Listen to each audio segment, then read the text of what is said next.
and welcome to PCB track classes. I am Ravikant Jaiswal and this is the class of chemistry for class 11th and BSc first year. The chapter is atomic structure और आज हम पढ़ने वाले हैं photo electric effect, atomic spectrum, hydrogen spectrum और bore atomic model से related चीजें। सबसे पहले हम आते हैं फोटो इलेक्ट्रिक इफेक्ट पर। डेली लाइफ में आज हम ये देख रहे हैं कि जगह जगह खेतों में बड़े बड़े पैनल्स लगाए जा रहे हैं जो सोलर सिस्टम के नाम से जाने जाते हैं। सोलर पावर वो कैप्चर करते हैं और उसको इलेक्ट्रिसिटी में या बिजली में कन्वर्ट करते हैं। आप अपने कैलकुलेटर के स्क्रीन पे भी देख सकते हैं, स्क्रीन के नीचे राइट साइड में एक छोटा सा पैनल दिया होता है। ये सब फोटो इलेक्ट्रिक इफेक्ट का ही कमाल है। तो हम शुरू करते हैं। इसमें पहला ये जानना चाहिए कि as we know that every electron in an atom is attracted by its nucleus. किसी भी परमाणु में इलेक्ट्रॉन उसके नाभिक या न्यूक्लियस से अट्रैक्टेड होता है। If we want to remove an electron, we must have to supply some energy against the force of nuclear attraction. अगर हम उस इलेक्ट्रॉन को परमाणु से बाहर निकालना चाहते हैं तो हमें निश्चित तौर पर नाभिक के आकर्षण के विरुद्ध कुछ ऊर्जा खर्च करनी पड़ेगी, या हम ये कहें कि हमको कुछ कार्य करना पड़ेगा। सेकेंड पॉइंट है, in a metal surface, if a metal surface is exposed to radiation or light, the photon of radiation collide with electrons and give their energy to electrons. जब कभी भी हम किसी मेटल के सरफेस को प्रकाश में या किसी रेडिएशन के संपर्क में रखते हैं तो रेडिएशन या प्रकाश के फोटॉन उसकी सतह पर उपस्थित इलेक्ट्रॉनों से टकराते हैं और अपनी ऊर्जा इलेक्ट्रॉनों को देते हैं। पर हर बार ऐसा नहीं होता कि इलेक्ट्रॉन बाहर ही निकल आए। If the energy is sufficient enough to remove the electron against nuclear force of attraction, electrons are emitted from the surface of metal. मतलब यह है कि जब रेडिएशन की ऊर्जा या रेडिएशन में उपस्थित फोटॉन की ऊर्जा इतनी होती है पर इतनी पर्याप्त हो कि वो न्यूक्लियर अट्रैक्शन से इलेक्ट्रॉन को बाहर निकाल सके, तभी हमारे इलेक्ट्रॉन मेटल के सरफेस पर बाहर उत्सर्जित किए जाते हैं। इस प्रभाव को हम फोटो इलेक्ट्रिक प्रभाव कहते हैं। मैं फिर से डिफाइन कर दूं कि जब किसी मेटल के सरफेस पर हम पर्याप्त ऊर्जा वाली विकिरण को आपतित करते हैं तो इलेक्ट्रॉन्स का उत्सर्जन होता है। इस घटना को प्रकाश विद्युत प्रभाव या फोटो इलेक्ट्रिक इफेक्ट कहते हैं। When a beam of light or radiation of sufficient energy is subjected to fall on the surface of a metal, electrons are emitted by the metal surface. This phenomenon is called photoelectric effect. अब आते हैं threshold frequency किसे कहते हैं। The frequency of radiation having just sufficient or minimum amount of energy required to knock out the electrons from the surface of metal is called threshold frequency, and this energy of radiation is called work function or threshold energy. मतलब स्वाभाविक तौर पे हर radiation के photon में एक निश्चित ऊर्जा होती है, तो वो रेडिएशन वो फ्रीक्वेंसी या रेडिएशन की वो फ्रीक्वेंसी जिसके फोटॉन्स में सिर्फ उतनी ऊर्जा हो कि वो इलेक्ट्रॉन को बाहर निकाल सके, उस रेडिएशन या उस फ्रीक्वेंसी ऑफ रेडिएशन को हम थ्रेशोल्ड फ्रीक्वेंसी कहेंगे। और इससे रिलेटेड एनर्जी थ्रेशोल्ड एनर्जी या वर्क फंक्शन यानी कि देहली ऊर्जा या वर्क फंक्शन कार्यफलन कहलाएगा, और ये फ्रीक्वेंसी कहलाएगी देहली आवृत्ति। इसका फॉर्मूला है E0 is equal to h nu naught, जहां E0 आपका थ्रेशोल्ड एनर्जी या देहली ऊर्जा है और न्यू नॉट थ्रेशोल्ड फ्रीक्वेंसी या देहली आवृत्ति है। H प्लैंक का स्थिरांक है। Calculation of kinetic energy of photon और फोटो इलेक्ट्रॉन। अब जो इलेक्ट्रॉन बाहर निकला है उसकी ऊर्जा को कैलकुलेट करते हैं, उसकी काइनेटिक एनर्जी को कैसे कैलकुलेट करेंगे। तो पॉइंट वाइज सारी चीजें यहां लिखी हुई हैं, डिस्क्राइब्ड हैं, देखिए ध्यान से। Now if a radiation with frequency new greater than new not incident on metal surface, यदि हम एक ऐसा रेडिएशन जिसकी आवृत्ति न्यू है जो कि थ्रेशोल्ड फ्रीक्वेंसी से ज्यादा है उसको मेटल के सरफेस पे आपतित करते हैं तो स्वाभाविक तौर पे इससे रिलेटेड एनर्जी ई भी ज्यादा होगी देहली ऊर्जा से। तो अब जो टोटल एनर्जी हम सप्लाई कर रहे हैं फोटोन के रूप में वो दो हिस्सों में बढ़ जाएगी। हमारी ऊर्जा यानी रेडिएशन की जो ऊर्जा है उसका एक हिस्सा वर्क फंक्शन या कार्यफलन मतलब इलेक्ट्रॉन को निकालने में खर्च होगा, जबकि दूसरा हिस्सा जो बच गया एक्स्ट्रा वो इलेक्ट्रॉन की गतिज ऊर्जा के रूप में उससे जुड़ा रहेगा। यानी total energy is equal to work function plus kinetic energy of the electron, E is equal to h nu naught plus K E that is kinetic energy. पक्षांतर करिए या E की जगह एच न्यू रखिए तो h nu is equal to h nu naught plus K E, पक्षांतर करेंगे या ट्रांसफर करेंगे तो kinetic energy is equal to h nu minus h nu naught, common ले लीजिए, K E is equal to h bracket में nu minus nu naught. पर हम जानते हैं कि न्यू या आवृत्ति बराबर सी अपॉन लैम्डा होता है, लैम्डा वेवलेंथ है, वैल्यू पुटअप करें तो सी कॉमन आ जाएगा और kinetic energy of photo electron is equal to h c bracket में 1 upon lambda minus 1 upon lambda naught. यहाँ लैम्डा आपतित विकिरण का तरंग दैर्ध्य है और लैम्डा नॉट देहली विकिरण जो है हमारी उसका तरंग दैर्ध्य है। इसके आगे हम देखेंगे अब एटॉमिक स्पेक्ट्रम। एटॉमिक स्पेक्ट्रम क्या है? When any substance is energized, its atom or molecule absorb energy and get excited to higher energy level. जब कभी भी हम किसी पदार्थ को ऊर्जा देते हैं, चाहे आप उसको गर्म करें, चाहे आप उसको प्रकाश में रख दें, चाहे आप उसको शेक करें, किसी भी तरीके से जब आप उसको ऊर्जा देते हैं तो उसमें उपस्थित परमाणु, अणु, इलेक्ट्रॉन ये उस ऊर्जा को अवशोषित करके अपनी ग्राउंड एनर्जी लेवल या मूल ऊर्जा अवस्था से उत्तेजित होकर उच्च ऊर्जा अवस्था में चले जाते हैं। This higher energy state is not stable. ये जो हायर एनर्जी या उच्च ऊर्जा वाली स्थिति है स्टेबल नहीं होती, स्थायी नहीं होती। तो ये क्या करते हैं, थोड़ी देर बाद उस ऊर्जा को वापस बाहर छोड़ते हैं और पुरानी अपने ग्राउंड स्टेट में आने की कोशिश करते हैं।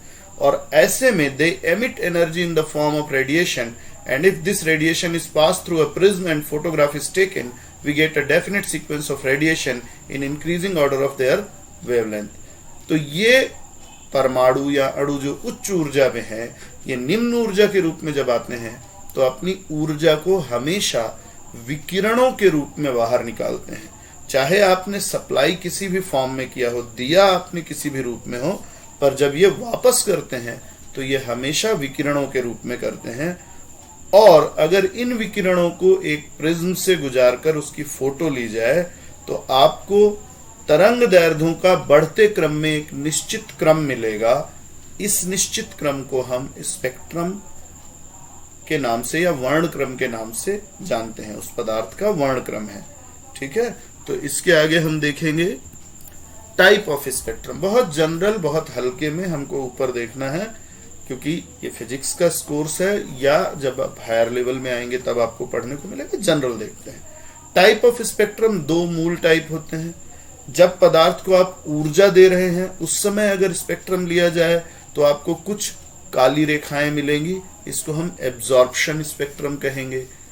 जब ये पदार्थ ऊर्जा उत्सर्जित कर रहा है उस समय अगर आप स्पेक्ट्रम लेंगे तो इसको एमिशन स्पेक्ट्रम के नाम से जाना जाता है।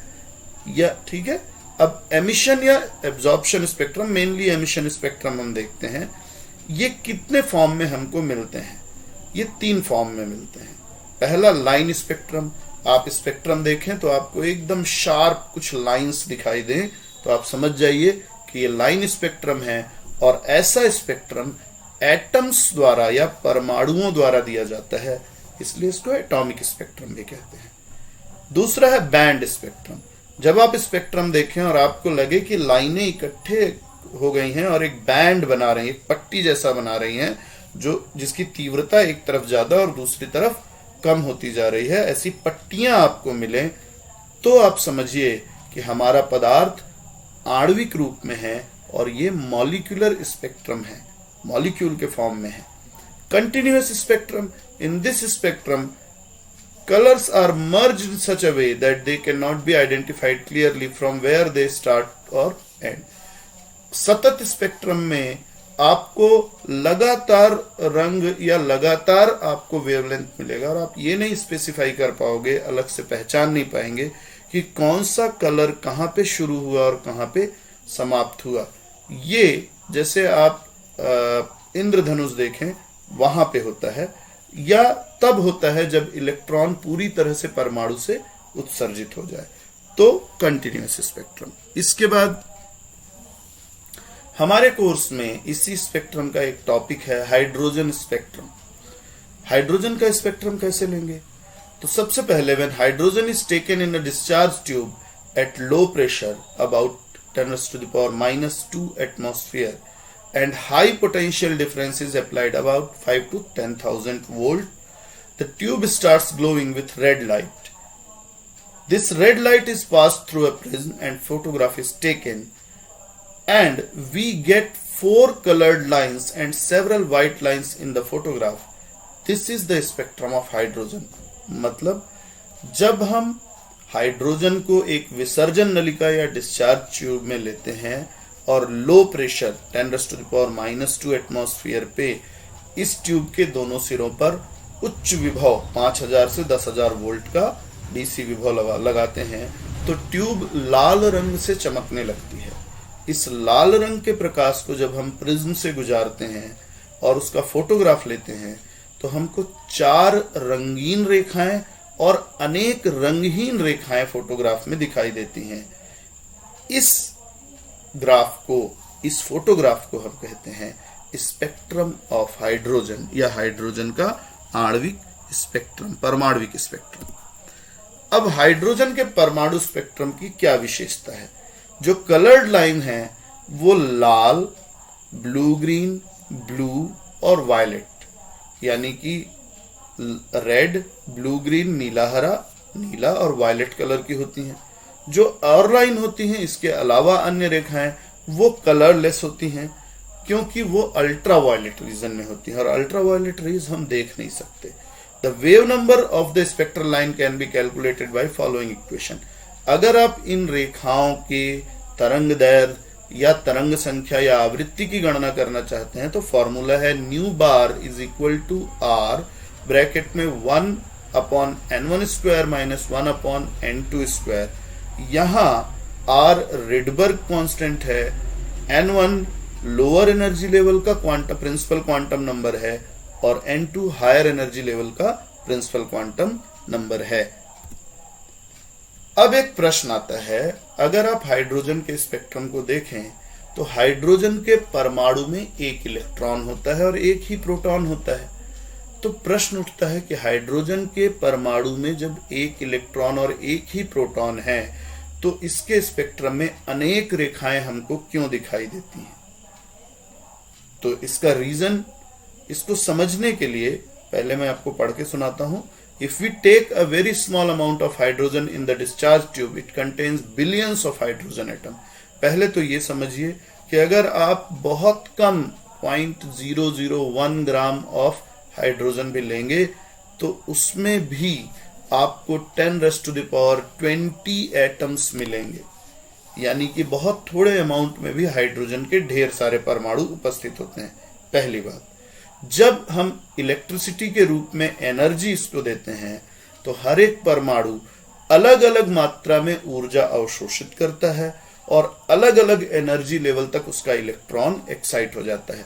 अब ये क्वेश्चन उठता है कि ऐसा कैसे हो सकता है कि सारे हाइड्रोजन परमाणु को अगर हम एक बराबर ऊर्जा दें तो ये अलग अलग मात्रा में ऊर्जा अवशोषित करें। इसको इस तरीके से समझें कि अगर आप एक मुट्ठी रेत लें और उसको फर्श पे फेंकें तो आपने मुट्ठी भर रेत में सब में बराबर फोर्स लगाया, तो क्या रेत के सभी कण एक रेखा में जम जाएंगे? नहीं, आप देखेंगे कि रेत के कण बहुत नजदीक से बहुत दूर तक बिखर जाते हैं। ठीक इसी तरीके से जब हम ऊर्जा हाइड्रोजन परमाणुओं को देते हैं तो हाइड्रोजन के इलेक्ट्रॉन भी आवश्यकता अनुसार कोई कम ऊर्जा अवशोषित करके कम हायर लेवल तक जाता है और कोई ज्यादा ऊर्जा अवशोषित करके ज्यादा हायर एनर्जी लेवल तक एक्साइट हो जाता है। ठीक है, अब इसके बाद जब ये एक्साइटेड इलेक्ट्रॉन वापस आते हैं अपने ग्राउंड एनर्जी लेवल यानी कि 1 पे, तो ये आने के लिए अनेक रास्तों को फॉलो करते हैं। जैसा कि डायग्राम में आप देखिए कि वो N7 से N6 से N5 या N2 से डायरेक्ट N1 पे आ सकता है। ऐसे में वो सबसे ज्यादा एनर्जी रिलीज करेगा, ये अल्ट्रावायलेट क्षेत्र में जाएगा और ये लाइमन सीरीज के नाम से जाना जाता है। आता हुआ इलेक्ट्रॉन सीधे 1 पे ना आके पहले सीधे 2 पे आए और फिर 2 से 1 पे आए, तो जब वो सीधे 2 पे आएगा तो वो अपेक्षाकृत कुछ कम ऊर्जा उत्सर्जित करेगा और ये दृश्य क्षेत्र में हमको जो रंग दिखाई देते हैं उसका कारण है। ये बामर सीरीज कहलाता है। ठीक इसी तरीके से 3 पे आए तो पास्चन, 4 पे आए तो ब्रैकेट, 5 पे आए तो फुंड, 6 पे आए तो हम्फ्री, इस तरह की ढेर सारी श्रेणियां हैं। तो जितने संभव पाथ होंगे, जितने पॉसिबिलिटीज हैं कि इलेक्ट्रॉन एक्साइटेड स्टेट से नीचे आने के लिए कौन कौन सा रास्ता चुन सकता है, हर एक रास्ते, हर एक पाथ के लिए आपको एक लाइन दिखाई देगी। और क्योंकि यहां पर सेवरल पाथ आर पॉसिबल, इसलिए हाइड्रोजन के स्पेक्ट्रम में आपको ढेर सारी स्पेक्ट्रल रेखाएं देखने को मिलती हैं। अब आते हैं हम बोर का एटॉमिक मॉडल। बोर ने इसके बाद अपना एटॉमिक मॉडल दिया जो बहुत हद तक रदरफोर्ड के एटॉमिक मॉडल से मिलता जुलता है। कुछ बातें इन्होंने बदल दी पर ज्यादातर चीजें लगभग सेम है। पहला पॉइंट है, atom is a spherical body in which all positive charge and mass lies at the centre in a very small place called nucleus.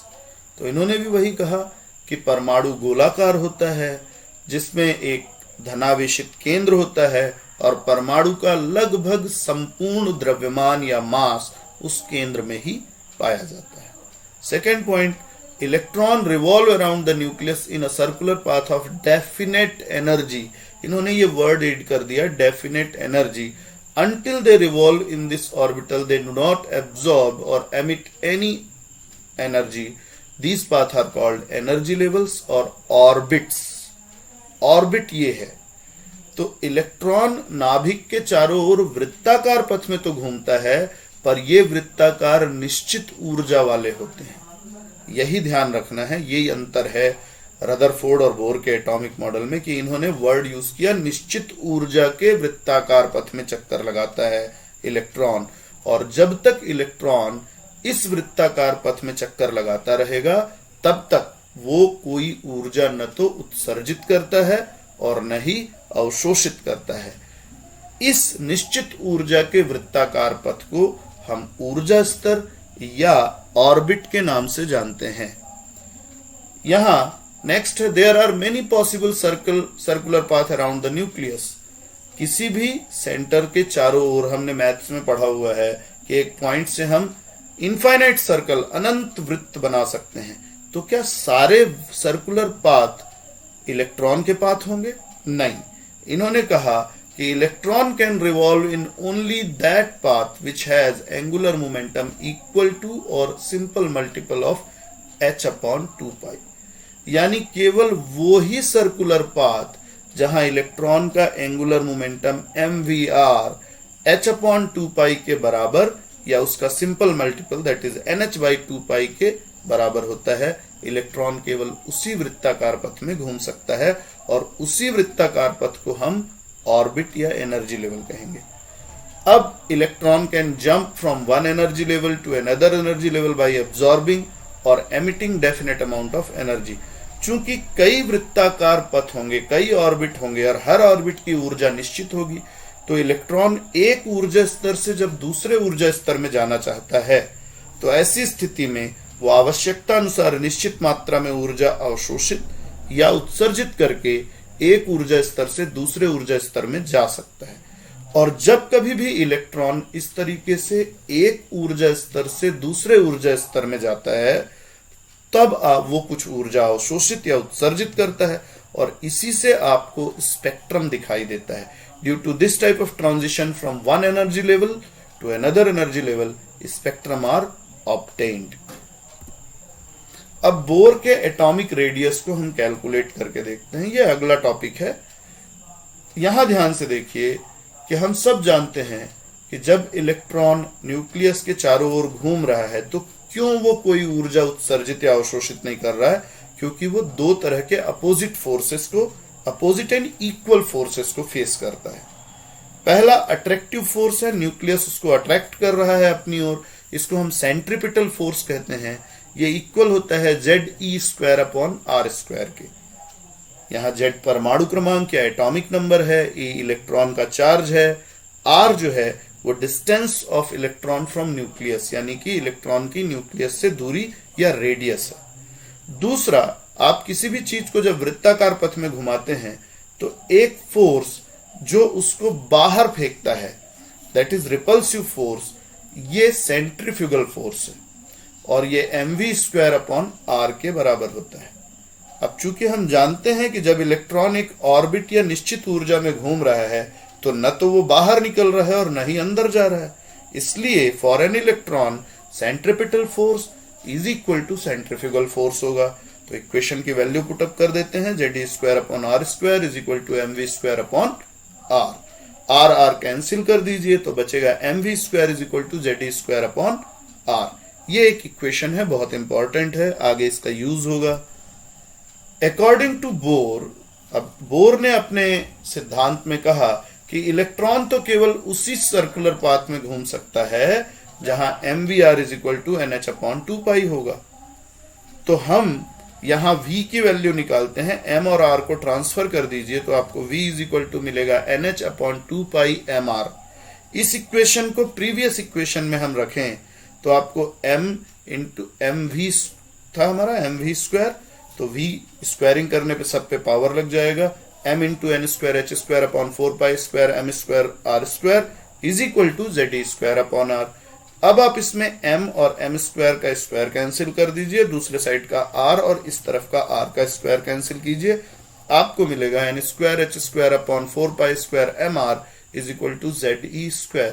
हमको निकालना r है, r को एक तरफ ट्रांसफर कीजिए और बाकी सारे को दूसरे तरफ, तो आपको मिलेगा r is equal to n²h²/4π² mze²।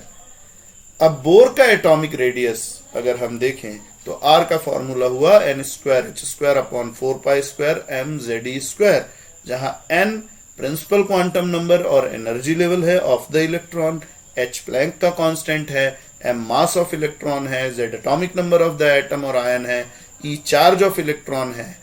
इन सब की वैल्यू अगर आप पुट करें तो हमको r इज इक्वल टू मिलता है 0.529, 0.0529 नहीं है, यहाँ प्रिंट मिस्टेक है, 0.529 इंटू 10⁻⁻8 इंटू n² पर सेंटीमीटर, और अगर आप -8 10⁻⁻ को हटा दें तो ये हो जाएगा 0.529 इंटू n² आंगस्ट्रॉम।